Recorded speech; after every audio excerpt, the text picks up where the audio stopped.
Good evening, everybody. Whew, today is a good day. Despite what I may be going through, I don't look like what I've been through. But I want to come with a word today, and it's entitled Self-Hate to Self-Love. Self-Hate to Self-Love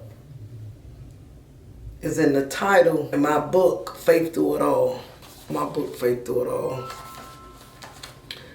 I wrote my life story, but I never knew that this little book could touch so many lives, and it'll make you appreciate the challenges in your life. Because challenges, people look at it like it's a bad thing, but some challenges are stepping stones. They make you move in different directions. And some of them God allow so you can move forward, or you could do what you ask him to do. So you ask him to do something, and sometimes he gotta put some stepping stones in your way to get you across to where you asked him, and he bless you to go. I want to talk about as children. When we was children growing up, a lot of people could relate to this. As I was growing up, you had other siblings, and you had parents, of course. You had cousins, friends, or whatever. And people don't know that when you coming up, or you growing up, that the words could be so damaging, especially in a household setting. It could be damaging on the outer realm, but it's more damaging in the inside. When I was coming up, I didn't like me. I didn't think me was pretty. I didn't feel good about me. And I had nothing to do with that, because we are not responsible who our parents are, who our siblings are, and who we are around as little human beings coming up. We grow up in a society where image and perception could be everything. In the midst of it, it's very damaging in a household when you got to live up to expectations, or you not what your parents or your siblings around you think you ought to be. As little kids coming up, I shared it in my book that you might have just brushed it off, but it really hurted you to be called names by your siblings. Not only that, your parents. Some parent, you ain't gonna be nothing. In other words, a street word, you ain't gonna amount to nothing. You're just like your daddy. You're just like your daddy, people. You're just like your mama. You're nasty. You're this, you're that. And as we grow up, they got this cliche: sticks and stones may break my bone, but words have never hurt me. Whoever made that up, they lied, making it, and it's still a lie today, because words do hurt people. And when I was coming up as a young woman, I grew up with a lazy eye. And me coming up, I was just born this way. And my siblings made call me names and made name call and this and that. As I was coming up, I was affected by that, but I never let them know. As I got older, I judged myself by that, and I thought that I was not pretty enough.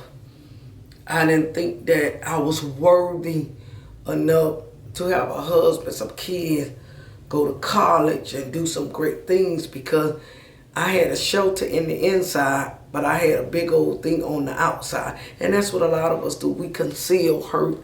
We conceal it, and we don't speak about it, or we don't talk about it.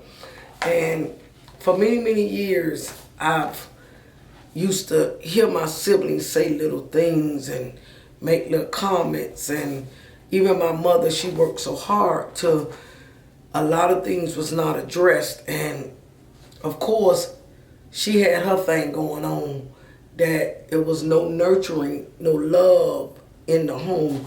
Back then in my era, keep a roof over your head and food on the table, that's love. I ain't got to say nothing else to you.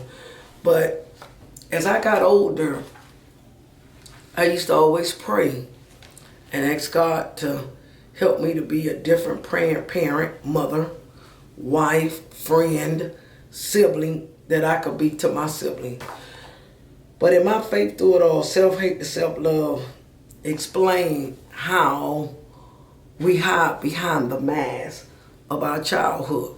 Some of us carry that in our young adult life, we carry it in our adult life, and we carry it in relationships, we carry it in marriages, we carry it in jobs, and all it boils down to is what you was told back then, or what somebody addressed you as, or the name call it what people said. And today they call it bullying, but back then it just wasn't out in the school world. I'm talking about the talking that was done right in your household. And people don't know how much that affect you, because back then people just don't talk about that. So in my book, I hated myself. I hated the way I was looking.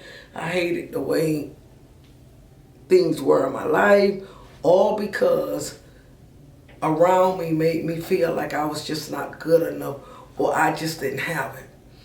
And it took God that I ran to the church house. I ran to the church house because I was looking for validation and support and wanting to feel loved by myself. So a lot of people say to me, you've been married a long time. I married the first thing that liked me, because I was looking for validation. Yes, I loved him, but I was looking for validation and somebody to just say I was pretty and I was good enough and all of this kind of stuff. So a lot of transpired in my life. So I had to learn and ask God to help me to love me. And the purpose of my video today is tell a lot of women, we hiding the past behind, and we not addressing a lot of the things that happened. And the reason I say that is because when I work faith through it all, every time I bless somebody with this book or they purchase this book, they tell me that chapter 1, oh my God, was talking about me. And I was like, really? Because at one point I was really ashamed and embarrassed to talk about my life story and my past and my childhood. But now, if anything that I went through in my life or still going through could help somebody, I'm going to help somebody. And it makes me feel so good to know that my book, and when that first chapter of a book, I did a speaking engagement about 2 weeks ago on the back of Write It Down, Make It Plain, and I blessed the women with my book. I signed it, an autograph. I had people calling me the next day in tears, that first chapter talking about me. And this happened with a lot of women. This more so of a woman thing. This ain't even no man thing. This is a woman thing. And most of us women, we're faced with that as we grew up. And a lot of times when we grow up, we grow up according to how our childhood was. Most of the time when women have a raggedy past, that came from their acceptance to that past, put them in a position to accept anything.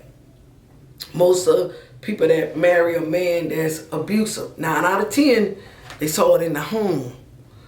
Most people, when they saw bad things that happened to them, it came right from the home. A lot of people was molested when they were younger.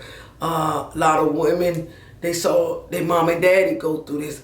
They saw the trials and errors of coming up. And what they did, their mama never told them that don't be like me, be better than me. Nobody never told them.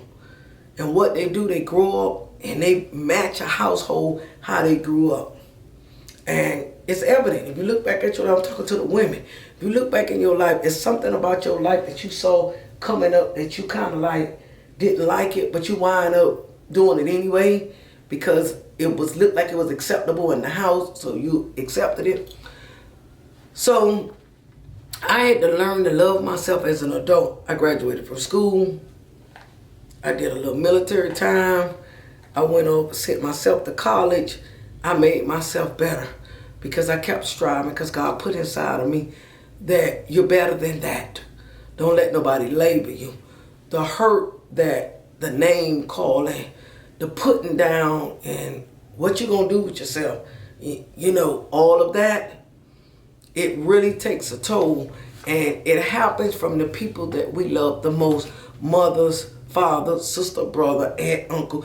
I remember when I was little and my mom had a lot of children, they used to call us the sawed-off twins, one of my aunts. And I used to laugh about it. I didn't really pay any attention till I got older. And we was always labeled the less of the crowd. And back then, I didn't really know no better because my daddy wasn't the best, so that made us less than the best. And adults don't know when they say things around kids and they demean their father or they demean the kid. You may say, oh, well, I'm just doing this, but you should care about that. A lot of time our children are growing up without love and they not loving themselves, because when you love yourself, you're a product of what you do. When you love yourself, you produce positive things, you produce good stuff. And in my first chapter of self-hate to self-love, I learned to love myself. I had asked God to help me to love myself. And God allowed me to go through some stepping stones to get there. But I learned to love myself. And the purpose of my little short video today, watch how you talk to your children. Today, I always tell my children and my daughter, be a better mom than me.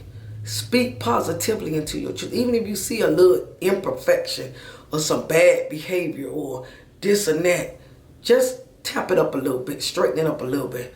But never demand the character of your children, who they are, what they look like. Oh, you ugly. You ain't gonna be nothing like your daddy. You ain't this, you ain't that. It may sound cute when you're doing it and you making a point, but a lot of time people grow up with that in them.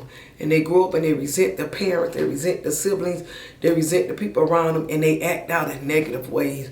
So I'm here today to tell y'all, you look at me as a successful entrepreneur, I went through it. I went through it. But you know what? I beat it. And in my chapter, self-love to self-hate, I love the heck out myself. Now, you could call me ugly, you could call me this, you could call me that, because it don't ever look right. I'm gonna fix it to make it look right, but not for you, but for me. But it's important that we speak to our children. We speak to ourselves. And a lot of time, us women, we beat down by what the next person said about us or this and that. We need to stop beating each other down. I'm gonna leave you with this little story. I think the only time that we should be looking down on somebody is when we bending down to pick them up. We bending down in our pockets to give them something, or we bending on our knees to say a prayer for them. Because a lot of this self-hate and not feeling good about yourself, it's not only from the realm of our childhood. It comes in the church realm, it's in the families, it's on our job, it's everywhere. And what we got to do is pour out more of what we want. And the reason I say that more is because we sisters, and I got this thing that I'm spreading along. Tag it. Tag a sister. Just call up, girl, you beautiful. Girl, you're doing a good job. You know, if you take a minute to find something good about somebody, it'll make you feel good even telling them. You'll be surprised when you walk away. That feel good. When I hug people, I feel good. I'm a living example of what God can do. You can be delivered. You can believe in yourself. You can do it.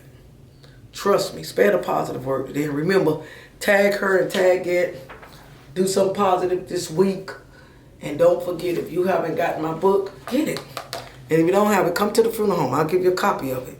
Till next time, remember, tag her. This is Lori Hadley Davis, your motivational speaker, just bringing a word of positivity in your life. If I help you, please subscribe to my YouTube channel. Click that like button and let me know what you think.